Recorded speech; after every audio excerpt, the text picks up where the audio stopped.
দর্শক আপনাদের আমন্ত্রণ জানাচ্ছি দীপ্তর সন্ধ্যার সংবাদে। আর শুরুতেই থাকছে প্রধান খবরের শিরোনাম।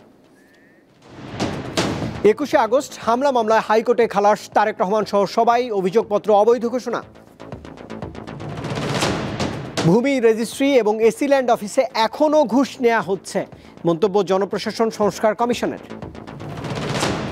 9 মাস পর কক্সবাজার সেন্ট মার্টিন রুটে জাহাজ চলাচল আবারও শুরু, নিবন্ধন করতে হচ্ছে পর্যটকদের।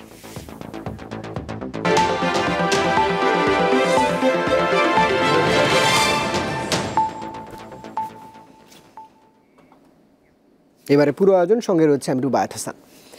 21 আগস্ট গ্রেনেড হামলা মামলায় বিএনপির ভারপ্রাপ্ত চেয়ারম্যান তারেক রহমান এবং সাবেক স্বরাষ্ট্র প্রতিমন্ত্রী লুৎফুজ্জামান বাবর সহ সব আসামিকে খালাস দিয়েছে হাইকোর্ট। পাশাপাশি বিচারিক আদালতের রায় অবৈধ এবং বাতিল ঘোষণা করা হয়েছে। রায়ে সন্তুষ্ট আসামিপক্ষের আইনজীবীরা বলছেন, মামলাটি ছিল রাজনৈতিক উদ্দেশ্য প্রণোদিত। 2004 সালের 21 আগস্ট রাজধানীর বঙ্গবন্ধু অ্যাভিনিউতে আওয়ামী লীগের সমাবেশে ভয়াবহ গ্রেনেড হামলা হয়। এতে 24 জন নিহত ও শেখ হাসিনা সহ কয়েকশো মানুষ আহত হন। এ ঘটনায় হত্যা ও বিস্ফোরক আইনে 2টি মামলা হয়। 2018 সালের 10 অক্টোবর মামলার রায় দেন ঢাকার 1 নম্বর দ্রুত বিচার ট্রাইব্যুনালের বিচারক শাহেদ নুরুদ্দিন। এতে বিএনপি জামায়াত জোট সরকারের সাবেক স্বরাষ্ট্র প্রতিমন্ত্রী লুৎফুজ্জামান বাবর, উপমন্ত্রী আব্দুস সালাম পিন্টু সহ 19 জনকে মৃত্যুদণ্ড দেয়া হয়। আর বিএনপির ভারপ্রাপ্ত চেয়ারম্যান তারেক রহমান, সাবেক প্রধানমন্ত্রী খালেদা জিয়ার রাজনৈতিক সচিব হারিস চৌধুরী সহ 19 জনকে দেয়া হয় যাবজ্জীবন কারাদণ্ড। এছাড়া 11 পুলিশ ও সেনা কর্মকর্তার বিভিন্ন মেয়াদে কারাদণ্ড হয়। 2022 সালের 5 ডিসেম্বর হাইকোর্টে মামলার ডেথ রেফারেন্স, আসামিদের আপিল ও জেল আপিলের শুনানি শুরু হয়। তারেক রহমান যুক্তরাজ্যে অবস্থান করায় আপিল করতে পারেননি। রোববার বিচারপতি AKM আসাদুজ্জামান ও বিচারপতি সৈয়দ এনায়েত হোসেনের বেঞ্চ রায় ঘোষণা করে। এতে বলা হয়, বিচারিক আদালতের রায় অবৈধ ছিল।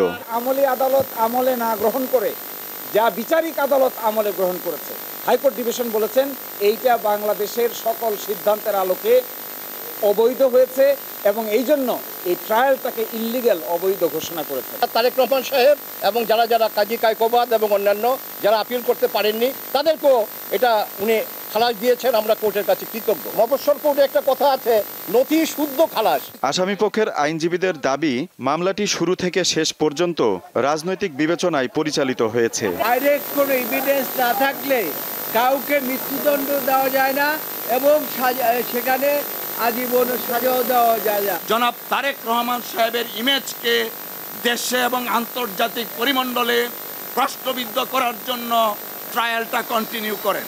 মুফতি আমনান কোর্টে গিয়ে বলছে যে আমার হাত দেখেন, আমার পা দেখেন, সামনে কোর্টে ফেলছে আমাকে। শুধু আমি তারেক রহমান সাহেবকে চিনিও না, আমি রাজনীতিবিদদেরকে চিনিও না। আইনজীবীরা বলছেন, মামলার তদন্তে রাজনৈতিক নেতাদের জড়াতে গিয়ে প্রকৃত অপরাধীদের ধরাছোঁয়ার বাইরে রাখা হয়েছে। আর এ কারণে উচ্চ আদালতের রায়ে সকল আসামিকে খালাস দেওয়া হয়েছে। এখন প্রশ্ন দেখা দিয়েছে 21 আগস্ট গ্রেনেড হামলার ঘটনায় ক্ষতিগ্রস্ত পরিবারগুলোর বিচার পাওয়া নিয়ে। তবে রাষ্ট্রপক্ষ ও ক্ষতিগ্রস্ত পরিবারের সামনে এখন আপিলের সুযোগ থাকছে। আজিজুল ইসলাম, দীপ্ত সংবাদ, supreme court, Dhaka. 21 August grenade হামলা মামলায় হাইকোর্টের রায়ে ন্যায় বিচার প্রতিষ্ঠিত হয়েছে বলে জানিয়েছেন বিএনপির জ্যেষ্ঠ যুগ্ম মহাসচিব রুহুল কবির রিজভী আহমেদ। রায়ের পর নয়াপল্টনের সংবাদ সম্মেলনে তিনি আরও বলেছেন, আওয়ামী লীগ রাষ্ট্রশক্তি ব্যবহার করে অবৈধভাবে তারেক রহমান সহ অন্যদের বিরুদ্ধে সাজা দিয়েছিল। আমি বলবো যে ন্যায় বিচার হয়েছে, যথার্থ বিচার। আমি মনে করি যে আপিল বিভাগ যথার্থ বিচার করেছেন, ন্যায় বিচার হয়েছে এবং আমরা দীর্ঘদিন রাজনৈতিক সংগ্রাম এবং ন্যায় বিচারের জন্য যে সংগ্রাম করেছি তার কিছুটা হলেও আজকে প্রতিফলন হয়েছে। এই বিচার হয়নি আওয়ামী লীগের আমলে। এখনও ভূমি রেজিস্ট্রি এবং এসি ল্যান্ড অফিসে ঘুষ নেওয়া হচ্ছে। সরকারি সেবায় জনসাধারণের বেশিরভাগের অসন্তোষ রয়েছে, নেতিবাচক ধারণা রয়েছে আমলাতন্ত্র নিয়েও। জনপ্রশাসন সংস্কার কমিশনের শুনানিতে এমনই সব তথ্য উঠে এসেছে। তাই জনপ্রশাসনে কাঠামোগত ও মানসিক পরিবর্তনের সুপারিশ করা হবে বলে জানিয়েছে কমিশন। জনপ্রশাসন সংস্কারে গঠিত কমিশন রোববার সচিবালয়ে 12তম সভা করে। এতে আমলাতন্ত্রকে ঢেলে সাজাতে বেশ কিছু বিষয় নিয়ে আলোচনা করেন কমিশনের সদস্যরা।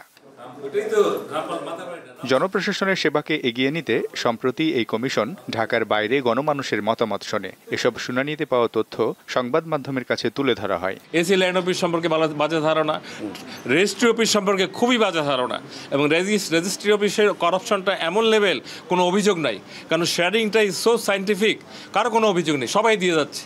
তো এই জায়গায় নিচ্ছে তো বটে, ক্যাডার শব্দটা বাদ দিয়ে যার যে service, civil service administration, civil service health, civil service agriculture like this, এটা একটা আমাদের বড় সংস্কার। আমি মনে করি এটাতে অনেকের মেন্টাল স্যাটিসফ্যাকশন হবে, এটা একটা দরকার। কমিশন প্রধান জানান, শুনানিতে পাওয়া তথ্যসহ সংশ্লিষ্ট সকলের পরামর্শ নিয়েই তাঁরা চূড়ান্ত প্রতিবেদন তৈরি করবেন।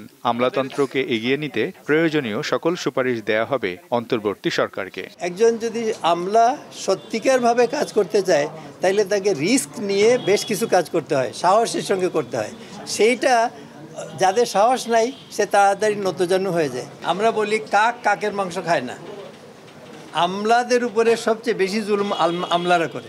পরে কথা বলেন কমিশনের অন্য সদস্যরা, জানান সুপারিশ থাকবে প্রশাসনের চাকুরেরা যেন রাজনৈতিক বক্তব্য বাদ দিয়ে তাদের দায়িত্ব পালন করেন। একজন অ্যাডমিনিস্ট্রেটিভ অফিসার বা একজন সচিব দাঁড়িয়ে কোনো পলিটিক্যাল কোনো বক্তব্য দিবে না, পলিটিক্যাল কোনো কথা বলবে না, এটাই হচ্ছে সমস্যা। মিজানুর রহমান, দীপ্ত সংবাদ, ঢাকা। গবেষণা প্রতিষ্ঠান সিপিডি ন্যায়ভিত্তিক সমাজ প্রতিষ্ঠায় ভূমিকা রাখছে বলে জানিয়েছেন প্রধান উপদেষ্টা ডক্টর মোহাম্মদ ইউনূস। রবিবার প্রতিষ্ঠানটির 3 দশক পূর্তির অনুষ্ঠানে ভিডিও বার্তায় তিনি আরও বলেছেন, ছাত্র জনতার অভ্যুত্থানেও সিপিডি ভূমিকা রেখেছে। গবেষণা প্রতিষ্ঠান সেন্টার ফর পলিসি ডায়ালগ সিপিডির 30 বছর পূর্তি উপলক্ষে রবিবার রাজধানীর মহাখালীর ব্র্যাক ইন সেন্টারে আয়োজন করা হয় অনুষ্ঠানের। এতে ডেইলি স্টার সম্পাদক মাহফুজ আনাম গণমাধ্যম সহ বিভিন্ন ইস্যুতে আওয়ামী লীগ সরকারের সমালোচনা করেন। পূর্ববর্তী সরকারের পতনের অন্যতম কারণ হচ্ছে সে মিডিয়ার গলা চিপে ধরেছিল। সে যদি মিডিয়ার ফ্রিডম দিত, তাহলে অনেক তথ্য তার কাছে ফিরে আসতো। একই রকম মত প্রকাশ করেন বিএনপি স্থায়ী কমিটির সদস্য আমির খসরু মাহমুদ চৌধুরী। পাবলিক স্পেস তো শ্রিঙ্ক করতে করতে এমন জায়গায় আসছে, কোনো কথা বলার জায়গা ছিল না। তো সেই ক্ষেত্রে অনেক সময় যখন সিপিডি আমাকে দাওয়াত করতো, তখন হঠাৎ করে আমার কাছে মনে হতো, যাই হোক অন্তত ওখানে গিয়ে একটা কথা বলতে পারো, get it of my chest. অনুষ্ঠানে প্রধান উপদেষ্টা ডক্টর মোহাম্মদ ইউনূস ভিডিও বার্তায় বলেন, সুশাসন প্রতিষ্ঠায় সিপিডি ভূমিকা রাখছে। বিগত 30 বছর ধরে বিভিন্নমুখী কর্মকাণ্ডের মাধ্যমে দেশের মানুষের কাছে সিপিডি একটি নির্ভরযোগ্য এবং নির্ভীক প্রতিষ্ঠান হিসেবে নিজেদের অবস্থান তৈরি করতে পেরেছে। একটি গণতান্ত্রিক, ন্যায়ভিত্তিক ও জবাবদিহিমূলক সমাজ প্রতিষ্ঠায় সিপিডি সবসময় সচেষ্ট থেকেছে। তিনি বলেন, সিপিডির তথ্যভিত্তিক গবেষণা জুলাই বিপ্লবে সহায়তা করেছে। সাম্প্রতিক ছাত্র জনতার গণ অভ্যুত্থানের মনন সৃষ্টিতে সিপিডির গবেষণা ও জনসচেতনামূলক কার্যক্রম অশেষ ভূমিকা রেখেছে। ভবিষ্যৎ চ্যালেঞ্জ মোকাবেলায় সবাইকে এক হয়ে কাজ করার আহ্বান জানান প্রধান উপদেষ্টা। সিপিডি অতীতের মতোই বর্তমানে ও আগামীতে তার বুদ্ধিবৃত্তিক অবদান অব্যাহত রাখবে। সঞ্জিদা প্লাবনী, দীপ্ত সংবাদ, ঢাকা। দীর্ঘ 9 মাস বন্ধ থাকার পর শুরু হয়েছে কক্সবাজার থেকে সেন্ট মার্টিনে জাহাজ চলাচল। রবিবার প্রথম দিনে 653 যাত্রী নিয়ে প্রবাল দ্বীপটির উদ্দেশ্যে ছেড়ে যায় MV-12 আউলিয়া জাহাজ। এবারই প্রথম নিবন্ধন প্রক্রিয়ার মাধ্যমে পর্যটকদের সেন্ট মার্টিনে যেতে হচ্ছে। রবিবার সকাল 10টার দিকে কক্সবাজার শহরের বিআরটিএ জেটি থেকে 653 জন যাত্রী নিয়ে সেন্ট মার্টিনের উদ্দেশ্যে ছেড়ে যায় NV-12 আউলিয়া। ট্রাভেল পাসপোর্টে ভোগান্তি হয়নি, তবে হোয়াটসঅ্যাপের মধ্যে যেহেতু পেয়ে গেছি, খুব তাড়াতাড়ি ভালো হয়েছে। 12 আউলিয়া থেকে খুব ভালো সাপোর্ট দিচ্ছে। অনেক বেশি এক্সাইটেড, কারণ গত 1 মাস থেকে হচ্ছে কি আমরা এই ট্যুর প্ল্যানটা করছিলাম, কিন্তু নানা কারণে মানে টিকিট ম্যানেজ হচ্ছে না, শিপ চলতেছে না। অনেক ভালো লাগতেছে, ফ্যামিলির সাথে আসছি। আমাদের ফ্যামিলিতে আমার মা, আমার ছোট বোন আর আমার হাজবেন্ড, আমরা সবাই আসছি। সেন্ট মার্টিনের পর্যটন নিয়ন্ত্রণ কমিটির আহ্বায়ক ও চট্টগ্রাম সদর উপজেলার নির্বাহী কর্মকর্তা জানান, নিরাপত্তার অভাবে আপাতত টেকনাফ থেকে জাহাজ চলাচলের অনুমতি দেওয়া হচ্ছে না। শুধু কক্সবাজার শহর থেকে জাহাজ চলাচলের অনুমতি দেওয়া হয়েছে। পলিথিনের সাথে তো সবাই ইউজ টু, যারা পলিথিন নিয়ে ট্রাভেল করছে, আমরা তাদের পলিথিনগুলি রেখে দিচ্ছি, তাদেরকে পাটের ব্যাগ সরবরাহ করছি আর কি, এবং এটা পর্যটকরা খুব সুন্দরভাবেই গ্রহণ করছে। এবছর সেন্ট মার্টিনে পর্যটক সংখ্যা কম বলে জানিয়েছে ব্যবসায়ীরা।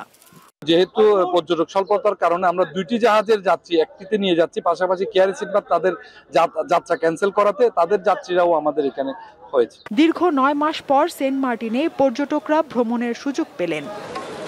দীপ্ত বার্তাকক্ষ। বাংলাদেশের গণমাধ্যমে লিঙ্গ বৈষম্য দূর করতে 20টি সংবাদ মাধ্যমে জেন্ডার বিষয়ক অঙ্গীকার সনদ সই করেছে। এর মাধ্যমে নারীদের কাজের পরিবেশ উন্নতির পাশাপাশি সমতা প্রতিষ্ঠিত হবে, এমনটাই প্রত্যাশা সংশ্লিষ্টদের। সংবাদ মাধ্যমে লিঙ্গ সমতা, ন্যায্যতা ও মর্যাদা প্রতিষ্ঠার লক্ষ্যে জেন্ডার বিষয়ক অঙ্গীকার সনদে স্বাক্ষর করেছে দেশের 20টি গণমাধ্যম। রবিবার রাজধানীর দ্য ডেইলি স্টার ভবনে এক অনুষ্ঠানে এই সনদে সই করেন প্রতিষ্ঠানগুলোর কর্মকর্তারা। প্রথম স্বাক্ষর করেছেন। এতে বক্তারা সাংবাদিকতায় নারীদের নানা প্রতিবন্ধকতার কথা তুলে ধরেন। বলেন, প্রতিষ্ঠানে তাদের সিদ্ধান্ত গ্রহণের সুযোগ থাকতে হবে। ভয়েস বোর্ড দেওয়ার আগে জানতে হবে যে সেখানে নারী সাংবাদিক কেমন আছে বা আদার জেন্ডার কিভাবে সেখানে আছে, সেই জিনিসগুলোকে দেখা দরকার। একটা ছোট বাচ্চাকে বাড়িতে রেখে এসে একটা মেয়ে যখন জার্নালিজমের মতো এরকম একটা ঝুঁকিপূর্ণ জরুরি কাজ করে, তখন বাচ্চাটার প্রায়ই অসুখ হবে, বাচ্চাটার জন্য তার দ্রুত চলে যেতে হবে, বাচ্চাটাকে একটুখানি এক্সট্রা কেয়ার দিতে হবে, সেটাকে মাথায় রেখে আবার কাজটা করতে হবে। জুনিয়র লেভেলে একজন নারীকে হয়তো তার সহকর্মীরা সহযোগিতা করবে, কিন্তু উপর লেভেলে গেলে তখন তার কাজটাকে অন্য কেউ সহযোগিতা করতে পারবে না, তখন বাসার সহযোগিতা লাগবে, তাকে ফ্রিডম দিতে হবে, ফ্রি করতে হবে। মফস্বলে নারী সাংবাদিকতা অনেক বেশি চ্যালেঞ্জের, এটিও উঠে আসে আলোচনায়।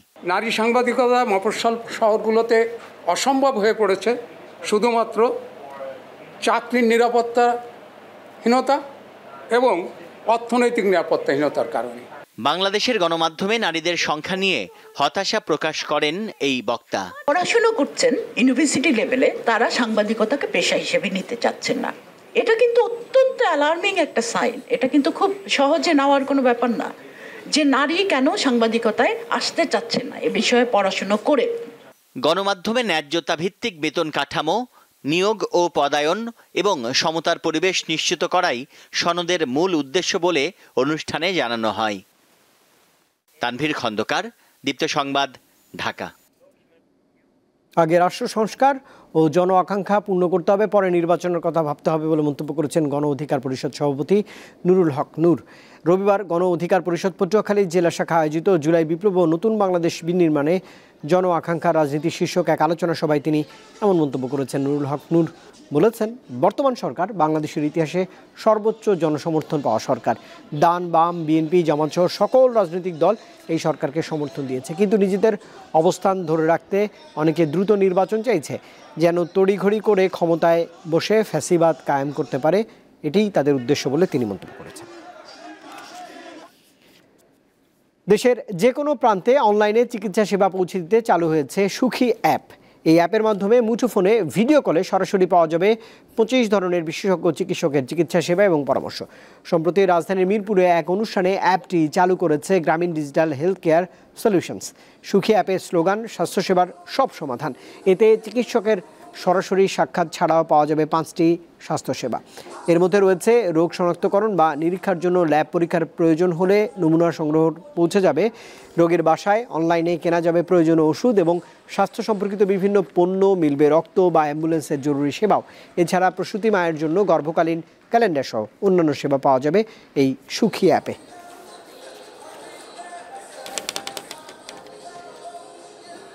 থাইল্যান্ড ও মালয়েশিয়ায় বন্যায় মৃতের সংখ্যা বেড়ে হয়েছে 12 জন। গণমাধ্যমগুলো জানিয়েছে, দক্ষিণ থাইল্যান্ডের প্রায় 5,34,000 পরিবারের ঘরবাড়ি পানিতে তলিয়ে গেছে। ক্ষতিগ্রস্ত এলাকায় প্রায় 20টি অস্থায়ী আশ্রয় কেন্দ্রে হাজার হাজার মানুষ আশ্রয় নিয়েছেন। ন্যাশনাল ডিজাস্টার কমান্ড সেন্টার জানিয়েছে, মালয়েশিয়ায় বন্যায় 9টি রাজ্যে প্রায় 1,39,000 মানুষ ক্ষতিগ্রস্ত হয়েছে। এর মধ্যে তেলেঙ্গানুতে প্রায় 35,000 মানুষকে নিরাপদ স্থানে সরিয়ে নিয়েছে প্রশাসন। আরও 7টি রাজ্য থেকে মানুষজনকে নিরাপদে সরিয়ে নেবার প্রচেষ্টা চলছে।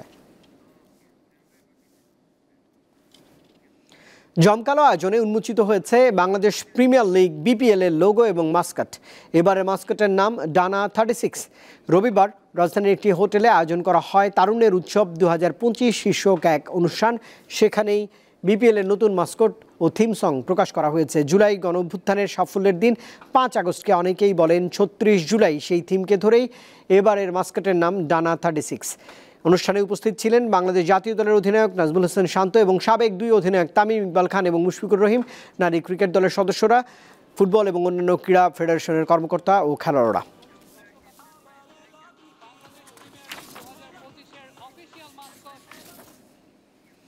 দর্শক, এই খবরের সঙ্গে শেষ করছি সন্ধ্যার দীপ্ত সংবাদ। তবে প্রধান খবরের শিরোনাম জানাবো আরেকবার। 21শে আগস্ট হামলা মামলায় হাইকোর্টে খালাস তারেক রহমান সহ সবাই, অভিযোগপত্র অবৈধ ঘোষণা। ভূমি রেজিস্ট্রি এবং এসিল্যান্ড অফিসে এখনও ঘুষ নেওয়া হচ্ছে, মন্তব্য জনপ্রশাসন সংস্কার কমিশনের। 9 মাস পর কক্সবাজার সেন্ট মার্টিন রুটে জাহাজ চলাচল শুরু, নিবন্ধিত করতে হচ্ছে পর্যটকদের। আর দর্শক, এই ছিল এখনকার মতো আমাদের পরের আয়োজন। রাত 11টার দীপ্ত সংবাদ দেখার আমন্ত্রণ রইল। এতক্ষণ সঙ্গে থাকবার জন্য ধন্যবাদ সবাইকে।